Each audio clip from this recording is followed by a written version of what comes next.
I didn't think one night could change my life so completely, but here we are. Last Saturday, I walked into what I thought was just another one of Bianca's content nights and walked out engaged to someone else.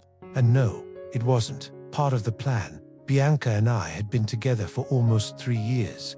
She was wild, magnetic, the kind of person who walks into a room and instantly makes everyone feel like they're part of some inside joke. When we met, she was just starting a YouTube channel, about 5,000 subscribers back then. She called it B's Real Talk. At first, it was mostly light-hearted dating advice and funny commentary. I loved it. I loved her. But somewhere along the way, the real talk became less real.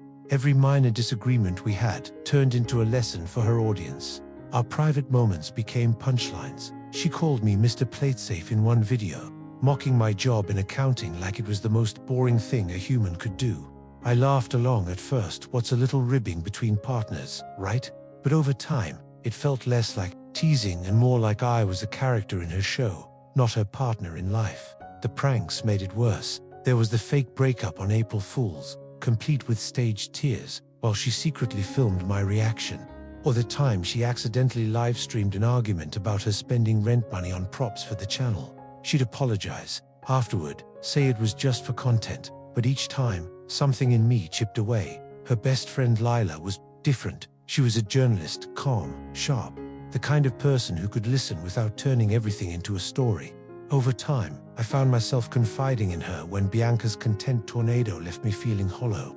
Lila never badmouthed Bianca, but she'd ask questions that stuck with me. Things like, do you think she sees you as a person or as part of her brand? Fast forward to last weekend.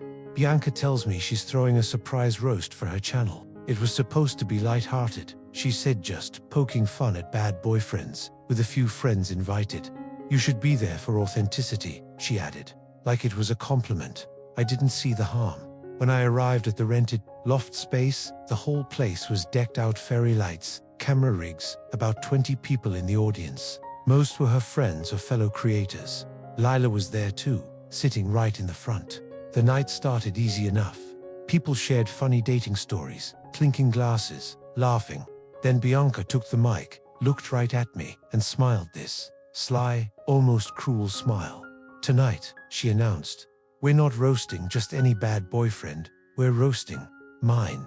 People laughed. Cameras zoomed in. I forced a smile. She launched into an exaggerated list of my flaws. How I was too cautious, too boring. How my idea of a vacation was a holiday inn with a pool. People chuckled. But then she started digging deeper, talking about my dad's heart attack, about the day I lost my dog, twisting those moments into punchlines.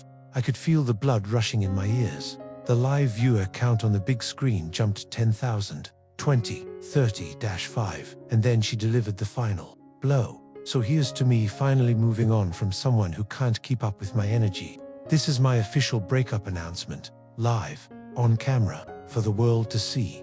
Something in me clicked. Not anger, not sadness, just clarity. I looked at Lila. She looked horrified, her eyes darting between me and Bianca. I walked over, not to Bianca but to Lila, pulled a small box from my jacket, my grandmother's engagement ring. I'd been holding onto it for months, not knowing if I'd ever use it. Lila, I said into the mic, my voice steady. You've been my anchor through all this chaos. You've seen me, respected me, cared for me without turning it into a performance. I've realized I've been standing next to the wrong person this whole time. Will you marry me? The room went silent, then gasps. The live viewer count shot up at 10,000, 100,000. Lila's eyes filled with tears. She glanced at Bianca, then back at me. Yes, she said. Absolutely, yes. Bianca's face twisted, shock, rage, disbelief all at once. She started shouting about betrayal, about how this was all staged to ruin her. But the chat was eating it up. Greatest plot twist ever. Instant karma. Clips started going viral within hours. By morning, #roast turned proposal was trending. Bianca lost 15,000 subscribers overnight. Lila gained a small but fiercely supportive following, people calling her queen of the Uno reverse. Over the next few days, Bianca tried everything. A tearful truth video accusing me of emotional abuse. Claims that Lila and I had been secretly together for years. She even emailed my boss accusing me of harassment. My boss replied with a meme of Uno cards. The more she spoke, the more people came forward, ex-collaborators saying she'd stolen ideas, burned bridges, and faked drama for clicks. Within 2 months, her channel was down to 25,000 subs. She was doing ads for knockoff teeth whitening kits. Leela and I took things slow. We even went to couples counseling to make sure we weren't just trauma bonding. And you know what? We're happy, really happy that Bianca wanted a viral moment. She got one, just not the kind she had in mind. After the live stream, my phone wouldn't stop buzzing. Messages from friends, co-workers, even my mum, all saying some version of, "I just saw what happened, are you okay?" But the weirdest part, almost everyone added, "That was legendary." The first 24 hours were chaos. Clips of the proposal were everywhere. Twitter, TikTok, YouTube compilations titled things like Top 10 Savage Breakup Moments and When Karma Comes for Influencers. I wasn't prepared for the flood of strangers congratulating me for taking back my dignity on live TV. Bianca, though, went nuclear. She started posting non-stop on her Instagram stories screen grabs of old texts from me, videos of her crying, polls asking her followers if they thought I was trash. She even made a TikTok where she smashed a cardboard cutout of me with a baseball bat. Her audience split in half. Some defended her, saying she was clearly heartbroken and that I'd humiliated her. But more people saw through it. They pointed out how she'd been laughing during the breakup, how she'd turned our personal life into content for years. The comments got brutal. "You played with fire and got burned. Maybe don't roast someone's trauma for views." By day 3, I got a call from one of her ex-collaborators. Matt, I'd met him once at a party. A quiet guy with a small channel about travel vlogs. He told me he had hours of behind-the-scenes footage of Bianca berating crew members, forcing fake reactions, and telling him to just make something up when sponsors wanted results. He'd never released it because he didn't want to deal with her wrath. But now, he was ready. Matt uploaded a 40-minute expose titled The Truth, about working with Bianca. Within hours, it had 1 million views. The video showed Bianca faking charity donations for clout, intentionally starting fights with other creators, and mocking fans in private. Leela and I watched it together. She kept pausing the video to shake her head. "This is worse than I thought," she said. That same week, Bianca's sponsorship with a major skincare brand collapsed. Her merch site went offline. Her Instagram comment section turned into a war zone, and she still wouldn't stop messaging me. At first it was walls of angry text. "You destroyed me. You're going to regret this. I made you interesting." Then came the guilt trips. "I can't eat. I can't sleep. I'm losing everything." Finally, she tried the "let's talk privately" approach. I didn't respond to any of it. Leela helped me block her on everything. 2 weeks later, there was a knock on my apartment door. It was Bianca's sister, someone I barely knew. She looked tired, worn out. "I'm not here to fight," she said. "I just wanted to apologize for what my sister put you through." We talked for an hour. She told me Bianca had always been intense, even as a teenager.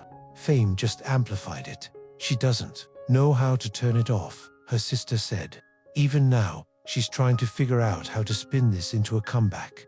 And she did try. 3 weeks after the roast proposal incident, Bianca launched a new series on her channel called My Redemption Arc. The first episode, Tell All, where she painted herself as the victim of a coordinated smear campaign by jealous exes and friends who wanted her spotlight. But the problem with doubling down is, the internet never forgets. People flooded the comments with timestamps of her old videos, proving she'd done exactly what she was accused of.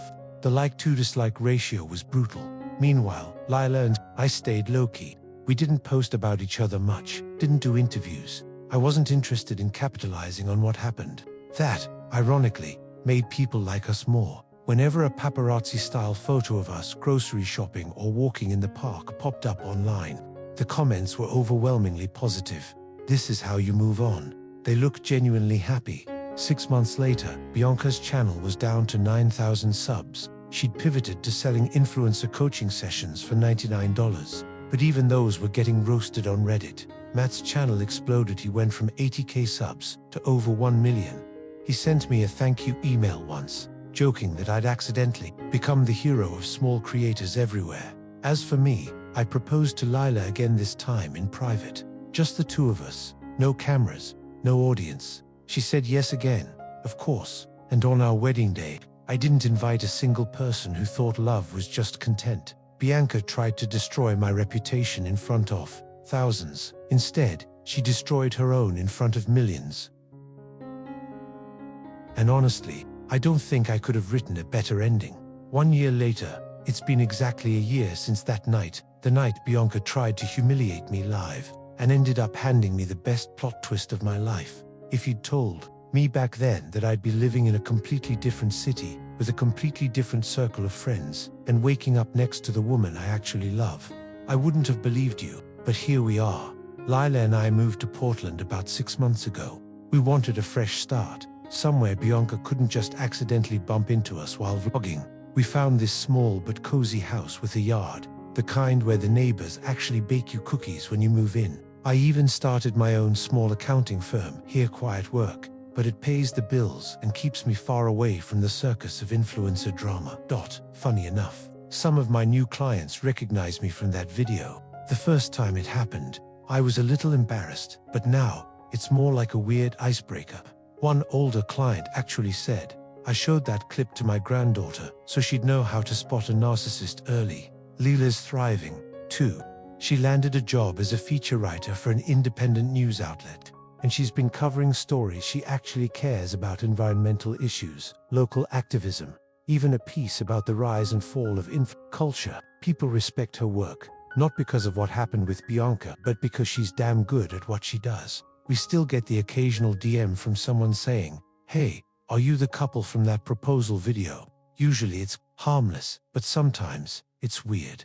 A few months ago, a stranger sent me a Google Drive link titled Proof, Bianca's planning something. Inside were screenshots of her new private Discord server, where she was apparently talking about redeeming her image by confronting us publicly at an event. We didn't take it seriously until it almost happened. Lila was speaking at a journalism conference in Seattle, and during the Q&A, a woman in sunglasses and a baseball cap stood up and started asking these loaded, passive-aggressive questions about loyalty and betrayal. At first, I didn't realize it was Bianca, but then she pushed the cap back slightly, and there she was, same smirk, same I'm in control posture. Security escorted her out before it escalated. But Lila and I just looked at each other like, is this really still her thing? A whole year later, and she was still trying to make content out of us. After that, we agreed on a simple rule: no interacting with Bianca, not even to defend ourselves. Silence is louder than any argument. The internet hasn't been as kind to her. Her influencer coaching business tanked after people started posting screenshots of her advice, which was basically just stir-up drama. She tried pivoting to TikTok reaction videos, but they barely cracked 1,000 views. The last I checked, she was promoting a crypto scam on Instagram. Meanwhile, Matt, the guy who exposed her, invited us to his wedding last month. He married another creator he met while making a video about unexpected friendships. And yes, the roast proposal night was mentioned in his vows. Sometimes I wonder if Bianca will ever truly move on, or if she's stuck in this endless loop of trying to rewrite the past. But that's her journey, not mine. Ours. It's peaceful. We have Saturday morning coffee rituals. We foster rescue dogs. We plan road trips with no itinerary, no cameras, no scripts, no audience, just us. Living. Last week, on our first wedding anniversary, Leela surprised me with a framed print of one of our candid wedding photos. On the back, she'd written, no live stream, no roast, just love. And for the first time in a long time, I realized I don't think about that night with bitterness anymore. I think about it with gratitude, because if Bianca hadn't tried to ruin me, I might never have found the life I have now. Though I will admit, part of me still wonders if somewhere, out there, she's watching, waiting for her comeback moment. And if she is, well, let's just say I'm not worried.